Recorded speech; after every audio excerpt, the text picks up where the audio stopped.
Hello everyone. आज हमारा जो टॉपिक है वो है वैद्युत आवेश तथा क्षेत्र। तो सबसे पहले हमें समझना पड़ेगा कि ये वैद्युत आवेश क्या होता है।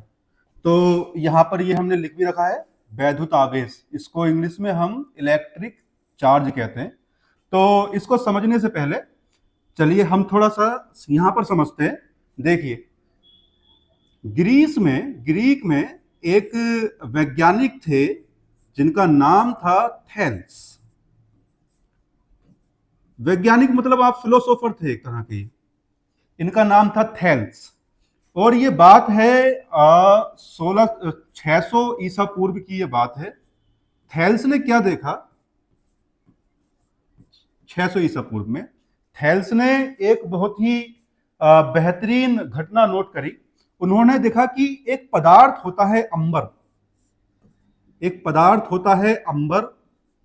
और अंबर जो है, अगर आपको पता हो अंबर कहां पर मिलता है, तो अंबर जो है एक तरह का गोंद होता है। ये होता है गोंद। जैसे पेड़ वगैरह से आपने निकलते हुए देखो लेटेक्स निकलता है, तो लेटेक्स जो होता है ना, अगर उसी को अगर हम थोड़ा सुखा लें, उससे अगर वाटर एवेपोरेट हो जाए तो वहां पर जो गोंद बचता है उसी को अंबर कहते हैं हम। उन्होंने एक बात नोटिस करी कि अगर हम अंबर को, अगर इस अंबर को हम अगर थोड़ा फ्रिक्शन दे, अगर इसको रगड़ें किसी चीज से, तो इसके पास एक अद्भुत सी शक्ति आ गई। मतलब कि ये बहुत ही छोटी छोटी चीजों को, जैसे कि मान लीजिए जैसे छोटे छोटे कागज के टुकड़े, छोटे कागज के टुकड़े और कागज के टुकड़े, और इसके अलावा घास के तिनके, घास के तिनके और मिट्टी के छोटे छोटे कण, मिट्टी के कण, मिट्टी के कण। तो इन सबको, ये जो अंबर था जब इसको रगड़ा तो ये छोटे कागज के टुकड़े, घास के तिनके और मिट्टी के कणों को अपनी तरफ आकर्षित करने लगा। अब यही पहली घटना थी जिससे थेल्स को इस आदृश्य शक्ति का पता लगा कि ऐसी कोई शक्ति होती है, अगर चीजों को आपस में रगड़ा जाए तो वो छोटी छोटी हल्की हल्की वस्तुओं को अपनी तरफ अट्रैक्ट करने लगती है। अब बाद में इसी चीज को नाम दिया गया वैद्युत, इसको नाम दिया गया वैद्युत। हालांकि अभी तक यह भी पता नहीं लगा था कि यह घटना आखिर होती कैसे, तो इसको नाम दिया गया वैद्युत। अब ये वैद्युत नाम कैसे पड़ा, अगर आप देखें तो जैसे अंबर जो होता है, अंबर को हम ग्रीक लैंग्वेज में कहते हैं इलेक्ट्रॉन, और इलेक्ट्रॉन से ही आया इलेक्ट्रिसिटी, इलेक्ट्रिसिटी आया। अब अगर हम देखें, यही सारी बात हमने यहां पर पीडीएफ में भी लिख रखी है। जैसे यहां पर देखो वैद्युत आवेश की परिभाषा लिखी हुई है। किसी पदार्थ का वह गुण जो अपने चारों ओर वैद्युत एवं चुंबकीय क्षेत्र प्रदर्शित करता है, वैद्युत आवेश कहलाता है। हालांकि ये परिभाषा थोड़ी बहुत ज्यादा मॉडर्न हो गई, जैसे मैंने आपको बताया ये वैसी परिभाषा नहीं है, लेकिन कोई बात नहीं, अभी थोड़ा बाद में ये परिभाषा आपको समझ में आएगी। यहाँ पर मैं कुछ सही कर देता हूँ उसको, जैसे कि देखो यहाँ पर, ठीक है, यहां पर बस आपको देखो जो बात मैंने आपको अभी बताई, जो इंट्रोडक्शन मैंने आपको दिया, वो यहां पर लिखा हुआ भी है। जैसे आवेश की खोज 600 ईस्वी पूर्व हुई थी, वो हमने यहां पर ऑलरेडी नोट कर रखी है भाई। इसके अलावा इसकी खोज ग्रीक देश के मिलेटस, देखो ग्रीक में, आज इसको ग्रीस नाम से जानते हैं इस देश को हम। ग्रीक में एक जगह है, एक शहर है, मिलेटस नाम है इस शहर का। क्या नाम है इस शहर का? मिलेटस। मिलेटस नाम है इस शहर का। इसी मिलेटस खूबसूरत से शहर में एक हमारे दार्शनिक थे, फिलोसोफर थे, जिनका नाम था थेल्स। ठीक है नहीं? तो आवेश की खोज 1600 ईसा पूर्व में थेल्स ने की थी। पहली बात तो ये नोट है।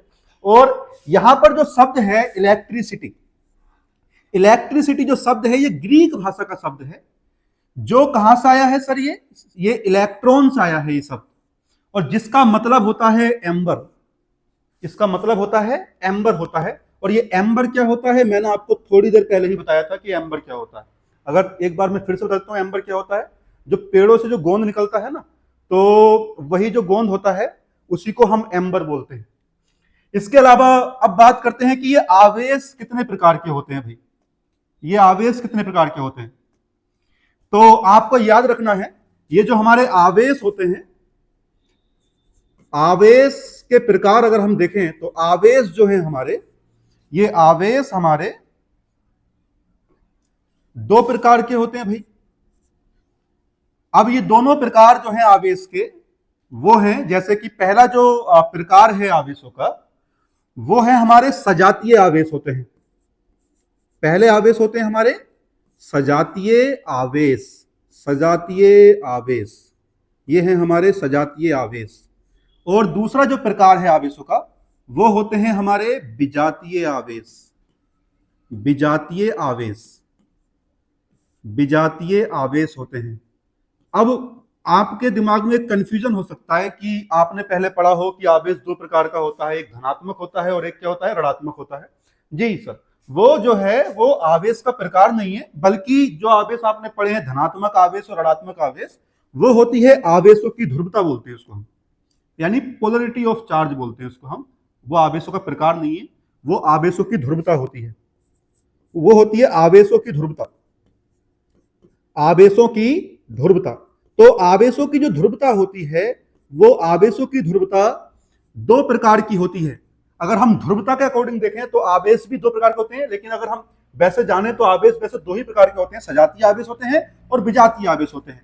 अब ये आवेशों की ध्रुवता जो होती है वो दो टाइप की होती है, एक होता है धनात्मक आवेश, एक होता है धनात्मक आवेश। इसको मिटा देते हैं पहले, चलिए मैं यहां से ब्लू कलर ले लेता हूं, हाँ ठीक है। तो एक होता है हमारा धनात्मक, एक होता है हमारा धनात्मक आवेश, और एक होता है हमारा ऋणात्मक आवेश, ऋणात्मक आवेश होता है हमारा, ये याद रखना है।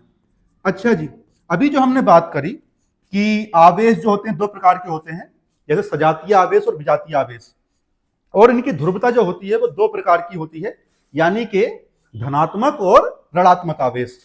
तो यहां पर अगर हम देखें कि हमारा सजातीय आवेश से क्या मतलब है, तो सजातीय आवेश जो होते हैं वो, जैसे आपने देखा कि आवेश दो प्रकार के होते हैं, एक होता है धनात्मक आवेश, मान लो कोई आवेश है प्लस का क्यू, और हमने क्या हो रहा है,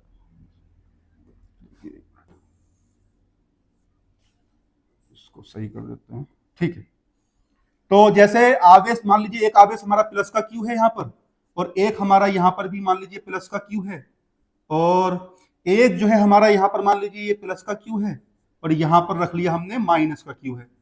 अगर आप देखें तो ये प्लस का आवेश है, ये प्लस का आवेश है, दोनों आवेश एक जैसे हैं, तो इन्हें कहेंगे हम सजातीय आवेश। ये है हमारे सजातीय आवेश हैं, क्योंकि दोनों की जो ध्रुवता है वो एक जैसी है। और जब ध्रुवता एक जैसी होती है, सजातीय आवेश जो होते हैं ये करते हैं एक दूसरे को प्रतिकर्षित, ये करते हैं एक दूसरे को प्रतिकर्षित करते हैं भाई। अच्छा जी, हमारे अगर आप यहां पर थोड़ा गौर से देखें तो ये प्लस का आवेश है, ये माइनस का आवेश है, तो ये दोनों जो आवेश हैं इनकी ध्रुवता जो है वो अलग अलग है, यानी एक प्लस का है एक माइनस का है। तो अगर दोनों आवेशों की ध्रुवता अगर अलग अलग होगी तो हम उन्हें कहते हैं विजातीय आवेश कहते हैं, उन्हें कहते हैं हम विजातीय आवेश, जब दोनों आवेशों पर जो चिन्ह हो वो क्या हो, अलग अलग हो। तो ये है हमारे विजातीय आवेश हैं। और याद रखना है कि विजातीय आवेशों के बीच में हमेशा होता है प्रतिकर्षण होता है, मतलब विजातीय आवेश जो हैं एक दूसरे को आकर्षित नहीं करते, हमेशा एक दूसरे को प्रतिकर्षित करते हैं। यही बात अगर हम देखें तो हमने यहां पर भी ये पीपीटी में लिख रखी है। अच्छा क्या हुआ, कोई बात नहीं, यहां पर देख लेते हैं एक बार। हाँ यहां पर कहां गया भाई,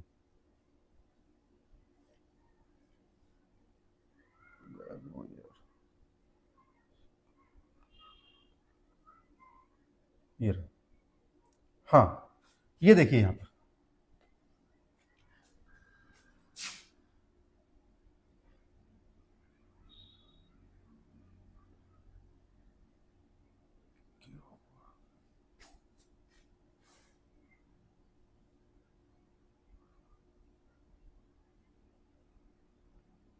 हाँ ठीक, ये देखो यहां पर, जैसे हमने यहां पर लिख रखा है कि आवेशों के प्रकार, तो यहां पर लिखा है आवेश जो है वो निम्नलिखित दो प्रकार के होते हैं।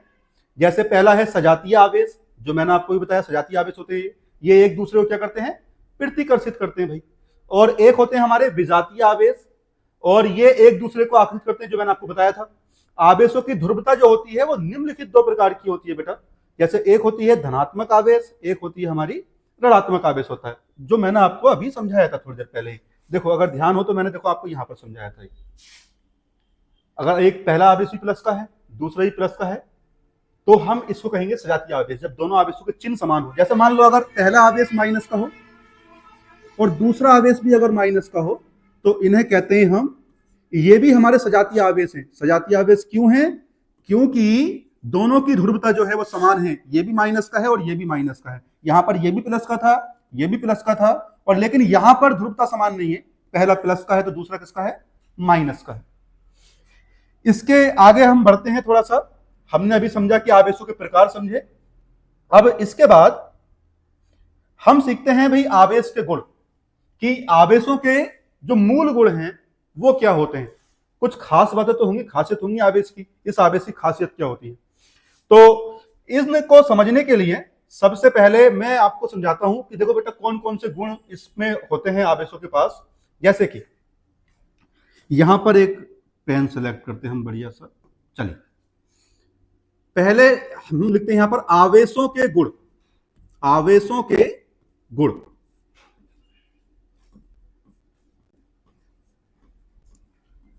तो आवेशों के जैसे पहला जो गुण होता है आवेशों का, बहुत ही सिंपल सा गुण है कि ये जो आवेश होते हैं ना, ये आवेश संरक्षण के नियम का पालन करते हैं। ये जो आवेश हैं ये आवेश संरक्षण के नियम का पालन करते हैं। पहला जो गुण है कि आवेश जो होता है वो संरक्षित होता है, यानी आवेश संरक्षण के नियम का पालन यहां पर होता है। आवेश संरक्षित होता है, क्या मतलब है इस बात का? आवेश संरक्षित होता है, इस बात का मतलब यह है कि आप आवेश को ना तो उत्पन्न कर सकते हैं, आप इसको उत्पन्न कर सकते हैं? नहीं, आप इसको उत्पन्न भी नहीं कर सकते। क्या आप इसे नष्ट कर सकते हैं? नहीं, आप इसको नष्ट भी नहीं कर सकते। क्या कर सकते हैं फिर इसको?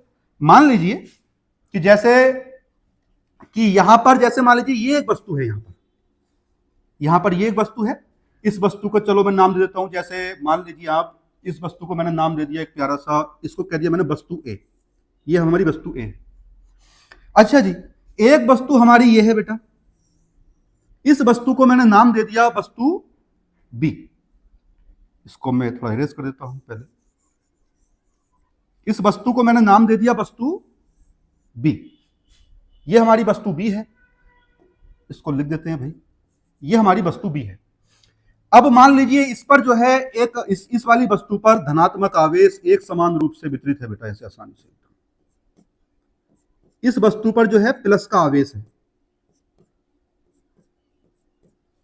और इस वस्तु पर कोई आवेश नहीं है, ये आवेश रहित है। ये जो वस्तु है हमारी, ये वस्तु हमारी है आवेश रहित, इस पर कोई आवेश नहीं है, ये है आवेश रहित। आवेश रहित वस्तु है, इस पर किसी भी प्रकार का कोई आवेश नहीं। अब अगर हम दोनों वस्तुओं को जोड़ दें किसी तार से, या दोनों को आपस में हम स्पर्श कराएं, तो क्या होना चाहिए ये देखते हैं हम। इसके अलावा चलिए दोनों को स्पर्श कराते हैं। अगर आप दोनों को स्पर्श कराएंगे तो होगा क्या कि आवेश जो है इस वाली वस्तु से इस वाली वस्तु पर स्थानांतरित होने लगेगा, जाने लगेगा, ट्रांसफर होने लगेगा। यानी आवेश को आप ना तो उत्पन्न कर सकते हैं और ना ही आप नष्ट कर सकते हैं। यह पदार्थ का गुण है, जैसे कि द्रव्यमान संरक्षण का नियम होता है, आप द्रव्यमान को नष्ट नहीं कर सकते। अगर आपको याद हो कक्षा 9 की बात कि आपने वहां पर एक समीकरण पढ़ा होगा, E बराबर mc²।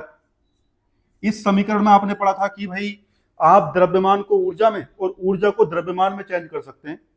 ऐसा नहीं हो सकता कि आप द्रव्यमान को जो है नष्ट कर दें, बिल्कुल ऐसा नहीं हो सकता। तो ऐसे ही आवेश जो है, आवेश में भी द्रव्यमान होता है, ये अभी मैं आपको थोड़ी देर में बताऊंगा। इसका मतलब यह है कि आवेश में भी द्रव्यमान होता है वो हम थोड़ी देर में सीखेंगे। लेकिन यहां पर आवेश भी एक ऐसा गुण है वस्तु का, जैसे कि द्रव्यमान है, कि इसको आप उत्पन्न भी नहीं कर सकते और आप इसको नष्ट भी नहीं कर सकते। बस आप इसको एक वस्तु से दूसरी वस्तु पर आप इसको ट्रांसफर कर सकते हैं बस। चलिए, यही बात हमने यहां पर लिख भी रखी है। अगर आप यहां पर देखें, नीचे आ जाता हूं, हाँ, यहां पर देखो, ये जैसे वैद्युत आवेश संरक्षित रहता है, जैसे आवेश को ना तो उत्पन्न किया जा सकता है और ना ही नष्ट किया जा सकता है, बस इसे केवल एक वस्तु से दूसरी वस्तु पर स्थानांतरित किया जा सकता है। अतः वैद्युत आवेश क्या होता है? संरक्षित होता है। जो मैंने आपको समझाया वही बात यहां पर लिखी हुई है। चलिए, इसके आगे एक चीज और होती है जो आवेश जो है उस गुण का पालन करता है, जैसे वो बहुत ही ज्यादा महत्वपूर्ण चीज है एग्जाम पॉइंट ऑफ व्यू से भी, और साथ में आपको समझने लायक चीज भी है। जैसे कि सबसे पहले तो आपको ये समझना पड़ेगा कि बेटा हर एक पदार्थ जो होता है, अगर आप पदार्थ को देखें, क्या हो रहा है, अगर आप पदार्थ देखें, पदार्थ, अगर आप पदार्थ देखें, पदार्थ मैं लिख देता हूं यहां पर पदार्थ, पदार्थ अगर देखें तो पदार्थ जो है मिलकर बना होता है परमाणुओं से, अणुओं से, यौगिकों से मिलकर बना होता है। लेकिन मूलभूत इकाई हम मान लेते हैं, चलिए परमाणु मान लेते हैं। पदार्थ जो है वो परमाणु से मिलकर बना होता है। अगर आपको याद हो तो परमाणु के अंदर 3 प्रकार के मूल कण पाए जाते हैं। वैसे कण तो बहुत होते हैं, लेकिन 3 प्रकार के मूल कण परमाणु के अंदर पाए जाते हैं। पहला होता है हमारा इलेक्ट्रॉन, जिस पर माइनस आवेश होता है। एक होता है हमारा प्रोटॉन, जिस पर प्लस आवेश होता है, और एक होता है हमारा न्यूट्रॉन, जो कि न्यूट्रल होता है, जिस पर कोई आवेश नहीं होता। अब एक बात समझना, अगर मान लो यहां पर कोई वस्तु है, अगर मान लो मैंने यहां पर कोई वस्तु ले ली, यहां पर एक वस्तु ये है और एक वस्तु जो है हमारी ये है, ये 2 वस्तुएं हैं। इन दोनों वस्तुओं का नामकरण कर देते हैं। चलिए, ये वस्तु ए हमारी और ये वस्तु जो है हमने ले ली अपनी वस्तु, ये है हमारी वस्तु बी। अब सुनो, अगर मान लो मैं दोनों वस्तुओं को रगड़ूं इन पर आवेश लाने के लिए, तो सवाल यह आता है कि आवेश अगर हम वस्तुओं को आपस में रगड़ें, या आवेश जो है, ये गुण जो है किस प्रकार आता क्यों है, वजह क्या है इस गुण की? तो हमको ये पता है कि हर एक पदार्थ में परमाणु होते हैं और परमाणुओं के अंदर होते हैं इलेक्ट्रॉन, प्रोटॉन और न्यूट्रॉन। यहां पर आवेश लाने के लिए जिम्मेदार जो वो होता है हमारा इलेक्ट्रॉन। इस कण को याद रखो, ये इलेक्ट्रॉन। क्यों? क्योंकि इस पर जो है, इस इलेक्ट्रॉन पर होता है माइनस का आवेश होता है, जो कि ये मूल आवेश है, यानी प्रकृति में, कुदरत में सबसे छोटा आवेश होता है। अब जब भी आप वस्तुओं को आपस में रगड़ेंगे तो होगा क्या उससे कि इलेक्ट्रॉन जो है या तो फिर इस वस्तु से इस वस्तु पर जाएंगे भाई, यही हो सकता है, या फिर हो सकता है आपका दिमाग काम कर रहा हो, सर इस वस्तु से इस वस्तु पे भी जा सकते हैं। हाँ, बिल्कुल जा सकते हैं, लेकिन समझने के लिए अभी मान लीजिए इलेक्ट्रॉन जो है वो किसी वस्तु से भी किसी पे जा सकते हैं, लेकिन अभी मान लीजिए कि इलेक्ट्रॉन जो है इस वस्तु से इस वस्तु पर ट्रांसफर हो रहे हैं, यानी कि स्थानांतरित हो रहे हैं, इस वस्तु से इस वस्तु पर स्थानांतरित हो रहे हैं, ऐसे मान लीजिए। अब यहां पर इलेक्ट्रॉन इस वस्तु से जा रहे हैं और इस वस्तु पर आ रहे हैं, और मैंने आपको अभी बताया कि इलेक्ट्रॉन पर होता है माइनस का आवेश। तो बताइए, इस वस्तु पर माइनस के आवेश की कमी हुई, इलेक्ट्रॉन की कमी होने लगी, तो सीधी सी बात यह है कि ये वस्तु जो है अपने आप ही क्या हो जाएगी? धनावेशित हो जाएगी। क्योंकि जब भी इलेक्ट्रॉनों की किसी वस्तु पर कमी होगी तो वस्तु अपने आप ही धनावेशित हो जाएगी, यानी उस पर आ जाएगा प्लस आवेश। और जिस भी वस्तु पर इलेक्ट्रॉनों की अधिकता होगी तो वो वस्तु हो जाएगी हमारी अपने आप ही ऋणावेशित हो जाएगी, उस पर आएगा आपका माइनस का आवेश।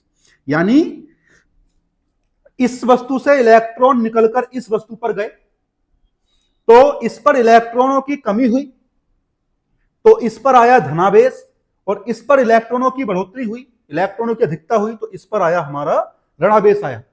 अगर मान लीजिए इस पर जो धनावेश है, मान लीजिए, बस मानने के लिए, समझाने के लिए बोल रहा हूं, कि 2 माइक्रो कूलम का धनावेश इस पर आ गया प्लस का।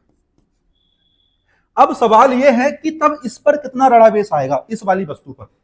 अगर आपको पता हो कि जितने इलेक्ट्रॉन इस वस्तु से निकले उतने ही इलेक्ट्रॉन इस वस्तु पर आए, तो यानी कि जितना धनावेश इस वस्तु पर आया उतना ही ऋणावेश, इसी परिमाण का ऋणावेश इस वस्तु पर आना चाहिए। आना क्या चाहिए? आएगा।